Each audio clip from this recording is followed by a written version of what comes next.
সবাইকে আসসালামু আলাইকুম। আজ বানিয়ে দেখাবো পারফেক্ট রসগোল্লা। আজকের ভিডিওতে আমি অনেকগুলো টিপস শেয়ার করব, যেগুলো ফলো করলে যে কেউ বাসায় রসগোল্লা বানাতে পারবেন। এই রসগোল্লা একবার বানিয়ে বাসায় খেলে আর বাজারের রসগোল্লা কখনোই কিনে খাবেন না। এতটাই পারফেক্ট আর মজার হয় এই রসগোল্লা।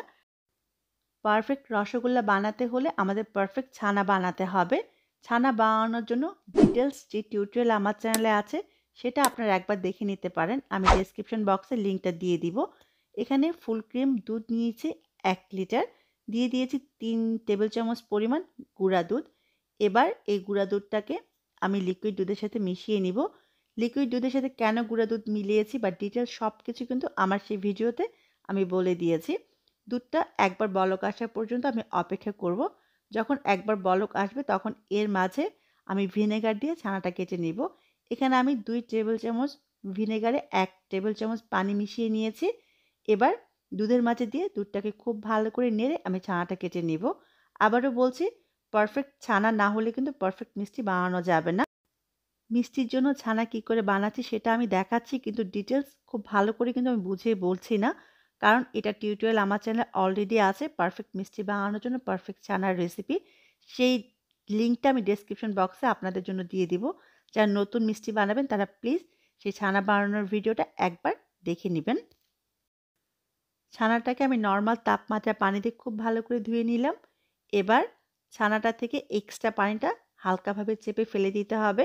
এবার ছানাটাকে আমি ঝুলিয়ে রেখে দিব 1 থেকে 1.5 ঘন্টার মতো। 1 লিটার দুধের বানানো ছানা এখানে 1 কাপের মতো হয়েছে। দেখুন, ছানাটা একেবারে পারফেক্ট মিষ্টি বানানোর জন্য রেডি হয়ে গেছে। এবার আমি শিরাটা বানাবো রসগোল্লার জন্য।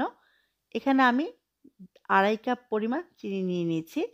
আপনার মনে রাখতে হবে রসগোল্লার জন্য আমি চিনি যতটুকু নিব পানি ঠিক ততটুকুই নিব। আর একটা জিনিস মাথায় রাখবেন, যখন আপনি রসগোল্লা বানাবেন শিরাটা এই পরিমাণ হতে হবে যাতে মিষ্টিগুলো ডুবে থাকতে পারে। যদি শিরার পরিমাণ কম হয় তাহলে কিন্তু মিষ্টি কখনোই পারফেক্ট হবে না। আজকে রসগোল্লা বানানোর জন্য আমি খাড়া একটা পাতিল নিয়েছি, যাতে মিষ্টিগুলো কোনোভাবেই পাতিলের তলায় লেগে না যায়। এবার আমি এখানে 2.5 কাপ পানি দিয়ে দিব।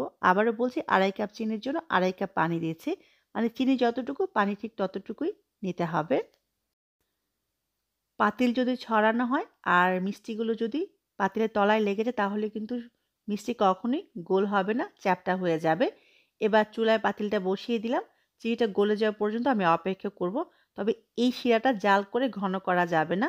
জাস্ট একবার ফুটে ওঠা পর্যন্ত আমি অপেক্ষা করব। চিনিটা গলে একটা বলক আসলে আমি চুলাটা কমিয়ে দিব, কারণ এই শিরাটা ঘন করা যাবে না। এবার শুকনো উপকরণগুলো নিয়ে নিব একটা বাটিতে। প্রথমে নিয়ে নিচ্ছি 2 চা চামচ পরিমাণ ময়দা, নিয়ে নিব 2 চা চামচ পরিমাণ কর্নফ্লাওয়ার, নিয়ে নিব 2 চা চামচ পরিমাণ সুজি, নিয়ে নিব 2 চা চামচ পরিমাণ গুঁড়া দুধ। আমি এখানেও নিডো ব্র্যান্ডের গুঁড়া দুধটা ব্যবহার করেছি। 1 চা চামচ চিনি নিয়ে নিলাম। এবার নিয়ে নিব 2 চিমটি পরিমাণ বেকিং পাউডার। এখানে বেকিং সোডা ব্যবহার করিনি, বেকিং পাউডারটা ব্যবহার করেছি। আপনি চামচ দিয়ে হিসাব করলে 1/8 চা চামচ নিতে হবে, যেটা 2 চিমটি পরিমাণ। এবার নিয়ে নিব 1 চিমটি পরিমাণ এলাচের গুঁড়া। এখানে আমি শুধু এলাচের বিচিটা গুঁড়ো করে ব্যবহার করেছি, এতে ফ্লেভারটা বেশি ভালো আসবে। নিয়ে নিব 1 চা চামচ পরিমাণ রেগুলার খাবার তেল। আমরা রান্নায় যে তেলটা ব্যবহার করি সেটা ব্যবহার করেছি। আপনি চাইলে এখানে ঘিটাও ব্যবহার করতে পারবেন। এবার হাত দিয়ে খুব ভালো করে ডলে ডলে প্রত্যেকটা উপকরণ মিশিয়ে নিতে হবে। বেকিং পাউডার আর তেলটা যেন সব জায়গায় লাগে সেটা খেয়াল রাখতে হবে। 1 লিটার দুধ দিয়ে 1 কাপের মতো ছানা হয়েছে। এবার ছানাটা হাত দিয়ে খুব ভালো করে আমি মেখে নিব। ছানার মাঝে যে দলাগুলো আছে এগুলো খুব ভালো করে ভেঙে নিতে হবে। দেখুন, রসগোল্লা বা মিষ্টির জন্য যে ছানাটা বানানো হয় সেটা কিন্তু খুব বেশি ড্রাই করা যাবে না। আমি হাতের সাহায্যে খুব ভালো করে দলাগুলোকে ভেঙে নিয়েছি। একটু খেয়াল করে দেখুন। এবার ছানাটাকে খুব ভালো করে মথে নিতে হবে। সেজন্য হাতের এই অংশটা দিয়ে খুব ভালো করে ভাবে ডলে ডলে ছানাটাকে মথে নিতে হবে। একটু খেয়াল করে দেখুন আমি কিভাবে মথে নিচ্ছি। এভাবে যখন ৪ থেকে ৫ মিনিটের মতো মথে নিবেন, তখনই ছানাটা একেবারে খুব সুন্দরভাবে মথা হয়ে যাবে। মানে একেবারে ক্রিমি একটা স্ট্রাকচার চলে আসবে। তো আমি এভাবে ছানাটাকে ৪ থেকে ৫ মিনিটের মতো মথে নিব। দেখে নিশ্চয়ই বুঝতে পেরেছেন আমি কিভাবে মথে নিচ্ছি। ছানাটাকে খুব হালকাভাবে আমি মথে নিয়েছি ৫ মিনিটের মতো। দেখুন ছানাটা খুব সুন্দরভাবে ক্রিমি স্ট্রাকচারে চলে এসছে। একটু খেয়াল করে দেখুন। এই পর্যায়ে আমি যে শুকনো উপকরণগুলো একত্রে মিশিয়ে রেখেছিলাম, সেই শুকনো উপকরণগুলো এর মাঝে দিয়ে দিব। শুকনো উপকরণগুলো দিয়ে আবারও খুব ভালো করে মথে নিতে হবে। একটু খেয়াল করে দেখুন আমি কিভাবে মথে নিচ্ছি। চিনির যে দানা দানা অংশগুলো আছে এগুলো সম্পূর্ণ গলে যাওয়া পর্যন্তই আমাকে মথে নিতে হবে। ২ মিনিটের মতো সময় লাগবে।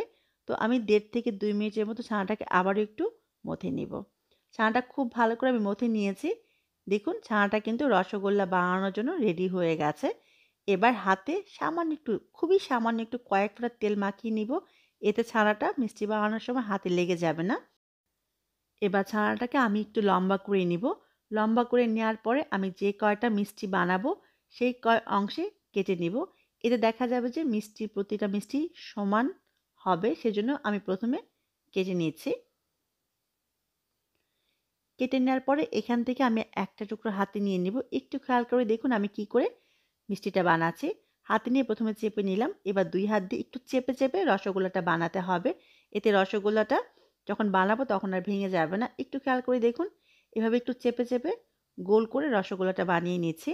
আর খেয়াল রাখতে হবে কোনো রকম ফাটল যাতে না থাকে। দেখুন একেবারে এরকম মসৃণ হতে হবে। ঠিক এভাবে সবগুলো মিষ্টি আমি বানিয়ে নিব।